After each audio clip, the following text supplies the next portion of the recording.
cat cam. Good boy cam. Can't go lower than this, so it's going to have to be like this. Good boy cam. Good boy, good boy, good boy. Piss chilling. Oh, he's turning around. Is he piss chilling? I think he's piss chilling. He is piss chilling. Good boy. Oh shit. Look at him, he's interacting with Twitch chat. Look, he's interacting with Twitch chat.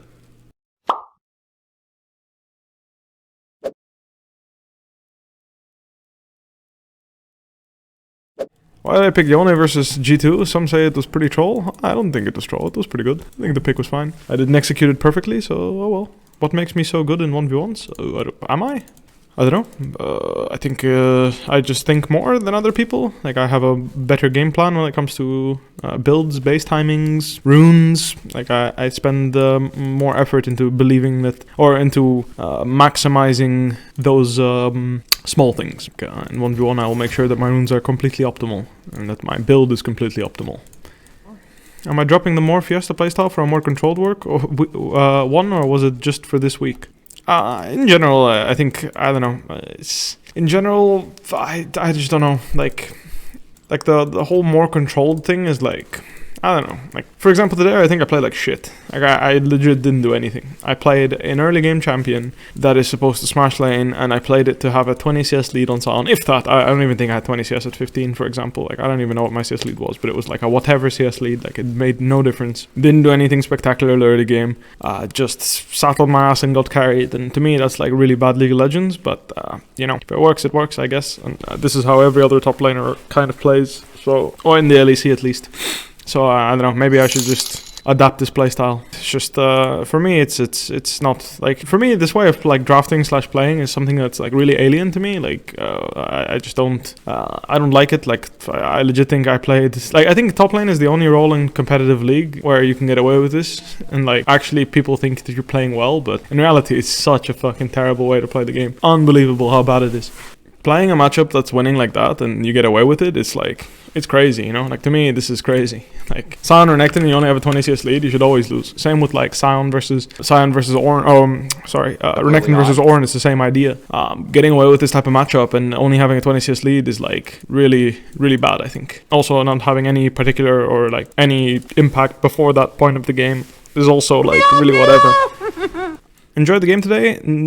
No need to be down too much. Congrats on the win and good luck on next week. It's not even about that. It's just like, it just hit me. It's like, for some reason, top lane is the only competitive role where you can get away with just playing poorly, you know? Like, honestly, like, the way I felt is Yamato Kannon could have played Renekton in that game and done the same thing I did, which to me is, I don't know, it's crazy. But yeah, like, when I play a game of League and I'm like, my coach could have played that game and he would have, like, done the same thing or, like, done nothing different, to me, that's, But don't you think that's okay because you weren't the focus of the game?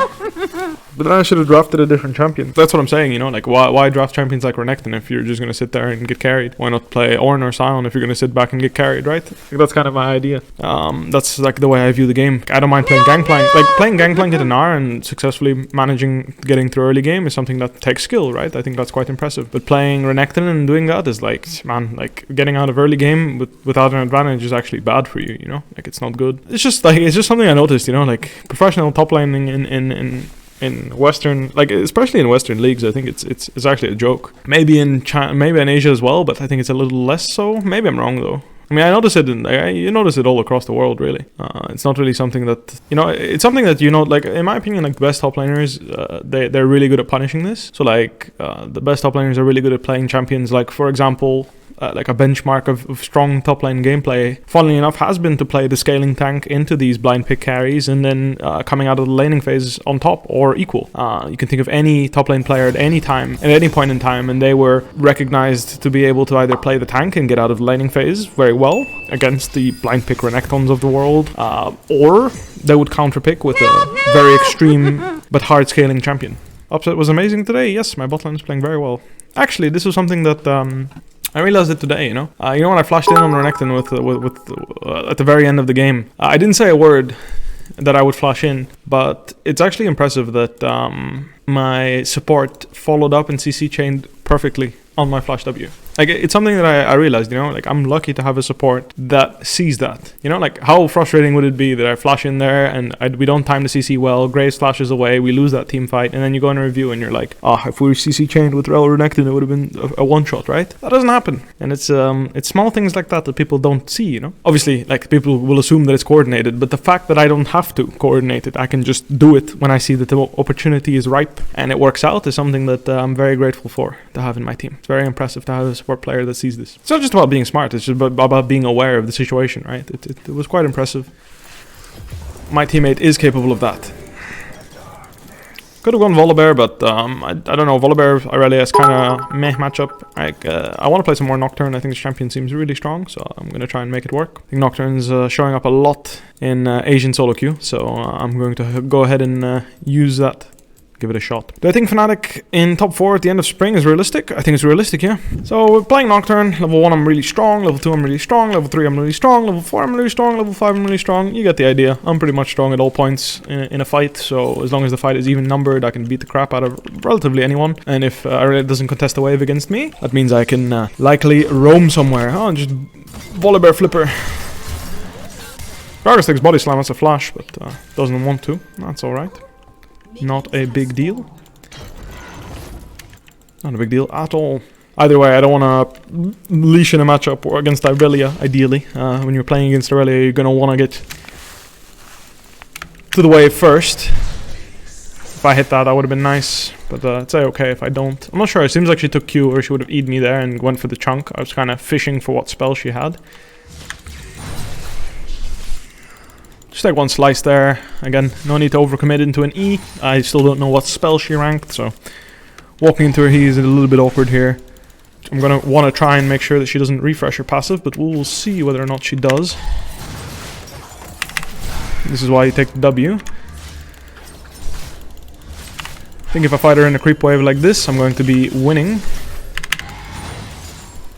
Obviously my passive heals a lot of HP off the creep wave, so that's always valuable. Her passive disappeared, dropped off. I'm gonna move in here and look just for a move here. If I really wants to freeze, that's a-okay by me, as I'm looking for a kill on the enemy jungler. Because my Grog is actually gonna solo kill her. Flash bonk, no? There we go, solo kill. Obviously she's going to look for a base TP here, so what I'm gonna do is, even though it doesn't immediately help me freeze, doing this cancels the base, and I'm going to look one more time to cancel her base, as this wave should be freezing. So I'm going to look one more time. Chuck a Q at her here, and she's going to channel her recall again, and guess what I'm going to do? I'm going to go and throw... Actually, am I going to throw another Q? No, I'm not. So even right now, if she pulls up the wave here, she's going to have to lose CS for it, and if not, she can just push out this wave, and I'm going to take a base. Actually, I'm going to move in here, because this guy has no flash, and he is somewhat inting, running into our jungle all the time. Looks like that's another solo kill in our jungle from the Gragas, which is crazy to me if you think about it. If I overcommit here, I'll look for a TP. Looks like that's a TP angle for sure. If Irelia has no TP and she seems to have based, this is going to be 2 kills for us. I want the assist on this.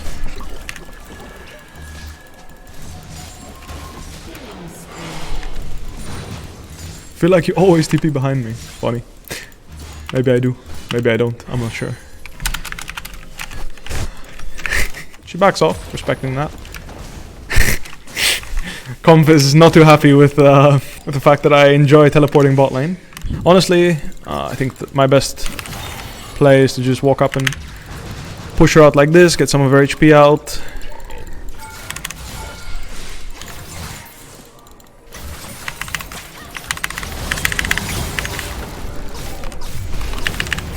I fucked up there and spell shielded poorly, even though I was fine with not spell shielding. Oh, I'm down to dive this, by the way. What the fuck? That Lilia is so drunk, no? Is it just me? Almost, though. Almost. She's gonna walk up and W this creep, so I'm gonna go Q her and look for a kill right now. Can't quite kill. She has her W up, so no need to jump into the turret and die to that. But I will make short work of her soon enough. Waiting for the corrupting potion to tick away. And I will flash chop her to death. There's 2 people here actually. Doesn't matter though. By the time her jungler can help, I should have secured a kill. Maybe I die to her. I don't think so though actually. Actually, now that I miss Q, maybe I will. If I didn't miss my Q, I would have easily sliced her up, I think, even though she had a lot of movement speed. Oh. Create any complications. Just gonna sit here for a bit, just a vibe check Irelia here. She W's my spell shield off. I need to get good at reacting to these Irelia E's. She has no W right now, so I think I can just 100-0 tower diver if I hit Q. Which in this case I do. So I can just kill her and probably just walk away from this guy. I spell shielded the Q, but I'm in sleep still.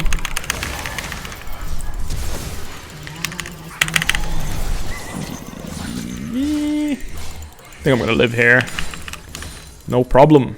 Alright. A little 2v1 action, and we get a kill. Beautiful. Me being mid right now is a complete, like, even though Irelia is freezing top, like, I'm gonna completely take over the enemy jungle here. And just play for this red buff. If my team can back me up here, I'd love that. This guy's freezing top and we're freezing bot, so all I need to do is just deny them resources elsewhere, and then we're just winning. I think I hit the fear there, but unfortunately don't want to face check there when she has hourglass on me. The Nocturne Rel combo is quite nasty, as you can imagine. I'm gonna just heal up here. She's feared, but I'm asleep for longer, it seems. Oh, I'll just commit to the trade kills here. They're quite ready for that. I probably should have just gone, to be honest. I'm not sure why I went for this red buff. I could have already ulted this guy a while ago. And I'm gonna make short work of the enemy team being so far ahead on Nocturne. Another Q here. And poor Thresh. Gonna get sliced down as well. So I'm not going to overforce here. Using my ultimate on Talon doesn't seem like a bad play, but I think I can get a better opportunity than that. I'll just go ahead and take the ult here. Obviously, I didn't look at what happened in the mid lane. Maybe if I did, I could have traded on Talon. I have no ultimate here, so I'm gonna have a look here. Gonna use my spell shield as my fear is going to register. Nearly 100% uptime. I will kill them if they go here. They don't know where the Nocturne ult is coming from, so it's difficult to play around. I'm just gonna go accept that he has no flash and go help my other teammate. This guy has no flash, so he really has no hope here. I'm gonna hit the fear here. I'm just gonna keep hitting. As you can see, I'm too beefy. Very hard for the enemy team to deal with me. I'm an absolute monstrosity at this point. Why would she ult? I guess I shouldn't flush. It's my bad. Yeah, it might be a little bit boring for him. I need to be careful here. I don't have a blue orb. That's a little bit unfortunate, of course. But I think I'm just going to ult this Thresh, as unfortunately Aphelios will follow soon after. If Aphelios ran the other way, then I likely could have found him and murdered him instead. Even though I'm having a great game, so is my jungler. Jungle didn't have such a strong early game. 2 solo kills on the enemy jungler. Game would not have been as easy, but thanks to some jungle and top lane differential, it's going to be a very clean and easy game. Wanted to stride breaker there towards him. I'm not sure if I like finishing this Baron too much, to be honest. It's a possibility, but at this point it's just a bad call. Spell shield the shield there. I'm not sure what he's smoking. Oh, they fifth. Okay, fair enough. Yeah, that was a very strange play, so it makes sense that they forfeited the game. Pretty strong, pretty strong. And a melee carry, unfortunately, didn't get to play the game against my champion. Yeah, it's a pretty textbook Nocturne game. A lot of early game action, get a free TP, double kill like that, or like a kill and an assist. It's going to be a huge deal for a champion like Nocturne. Early game, he can obviously dominate. Explain Conqueror versus Lethal Tempo on Nocturne. Well, in my opinion, Conqueror is just better. I tried Lethal Tempo, but I don't actually like it a lot. I don't like it at all, because you don't need the attack speed to run people down. You don't need it to duel them. You're a solo laner. You're not a jungler. You don't need to surprise them with your strength. You just need to beat the shit out of them and kill them. And Conqueror does that better than Lethal Tempo does, in my opinion.